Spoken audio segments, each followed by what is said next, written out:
Hello guys, welcome to a new blog.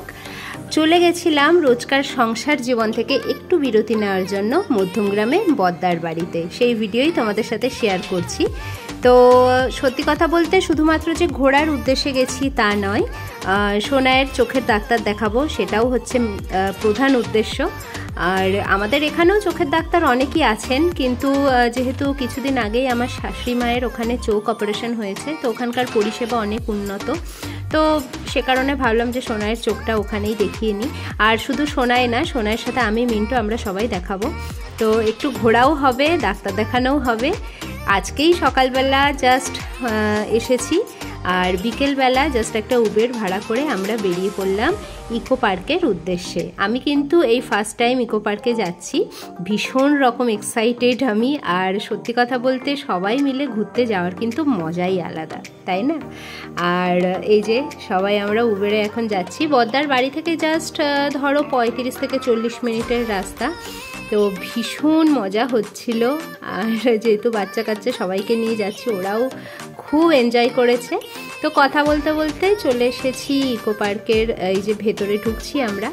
আর বাইরেও কিন্তু বিভিন্ন রকম স্টল রয়েছে, বিভিন্ন রকম খাবারের দোকান, সানগ্লাসেস, টুপি, হ্যাট, সব কিছুই। তো এই যে সামনে টিকিট কাউন্টার, মিন্টু চলে গেল টিকিট কাটার জন্য। আর টিকিটের দামও কিন্তু ভীষণই কম, পার হেড মাত্র 30 টাকা।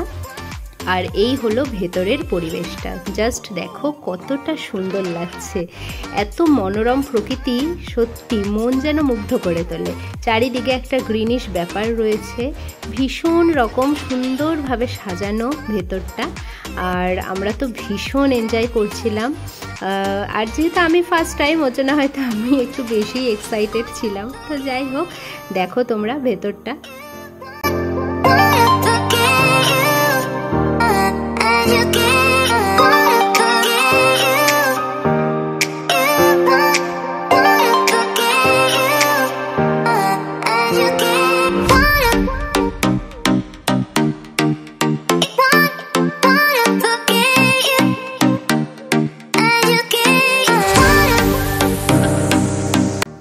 পার্কটা কিন্তু অনেকটা বড় এরিয়া জুড়ে, আর পার্কের একটা সাইডে ঝিল রয়েছে, যেটা পার্কের সৌন্দর্যকে আরও দ্বিগুণ করে তুলেছে।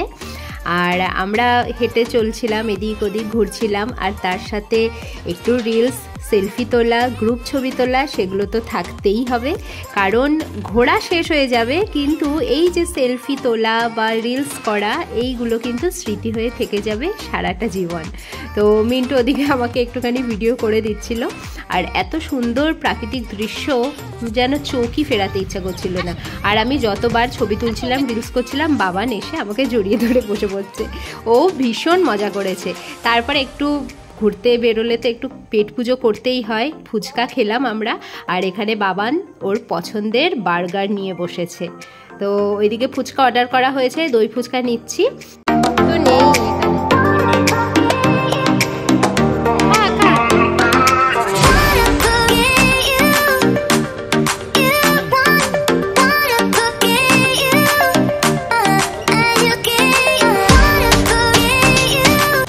তো ফুচকাটা কিন্তু দারুণ টেস্টি ছিল, আর ভেতরে স্টাফিংও বেশ অনেকটা ছিল। আর কলকাতা সাইডে ফুচকার সাইজটা আমার মনে হয় আমাদের এখানকার থেকে একটু বড়। তো যাই হোক, ভীষণ ভালো খেলাম। আর এদিকে দেখো বাবান কত মুগ্ধ হয়ে বার্গার খাচ্ছে। ভাত খেতে ওর একদমই ভালো লাগে না, সারাদিন বার্গার, পেস্ট্রি, পিৎজা, বাইরের খাবার দাও, ওর ভীষণ ভালো লাগে। ভাত দেখলেই ওর মাথা খারাপ হয়ে যায়। আর এইদিকে এই যে ছোট ট্রেনের মতো গাড়িটা দেখতে পাচ্ছ, এটাই উঠলে পুরো ইকো পার্ক তোমাদের ঘুরিয়ে দেখাবে। কিন্তু আমরা উঠিনি এই গাড়িতে, কারণ আমাদের হেঁটে পুরো পার্ক ঘুরে বেড়াতেই যেন বেশি ভালো লাগছিল। আর তারপরে কিছুটা এগিয়ে গিয়ে আমরা চলে এলাম জাপানিজ গেটওয়ে। এখানে বৌদ্ধদের বিভিন্ন জিনিসপত্র খুব সুন্দর করে সাজানো রয়েছে। এর ভেতরটা অনেকটা মানে ইকো পার্কের মধ্যেই, কিন্তু এটা আলাদা করে খুব সুন্দর করে সাজানো রয়েছে। তো আমরা পুরোটা আর এর ভেতরটা ঘুরে দেখিনি, তার কারণ হলো অনেকটাই কিন্তু বিকেল গড়িয়ে গেছে, সন্ধে হওয়ার কিছু আগের মুহূর্ত এটা। তো এখানে কিছুক্ষণ বসে থেকে জাস্ট আমরা পাশেই আর একটা জায়গায় গেলাম, এই যে এখানটাই ফাঁকা জায়গা।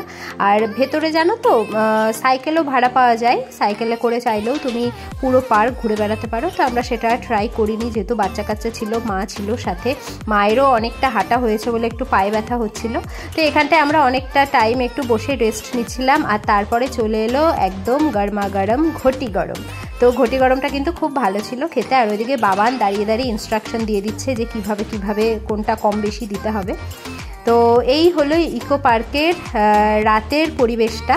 ভীষণ সুন্দর লাগছিল, চারিদিকে হালকা মিষ্টি একটা হাওয়া বয়ে যাচ্ছিল।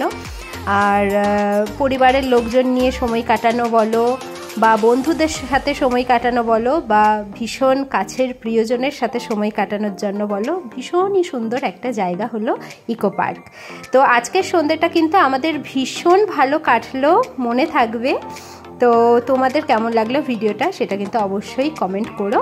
আর ভালো লাগলে অবশ্যই কিন্তু লাইক, কমেন্ট আর একটা শেয়ার করতে ভুলো না। সবাই ভালো থেকো, দেখা হবে আরও একটা নতুন ভিডিওতে।